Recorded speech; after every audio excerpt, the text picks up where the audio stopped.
เพื่อนเอ๋ยเคยรวมสนุกกันมาแต่เวลากำพาให้เราจากกันไม่นานหรอกนะเราคงได้มาพบกันไม่มีสิ่งใดขวางกัน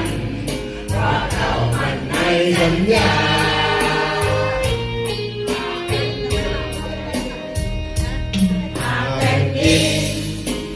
ไม่ฟัง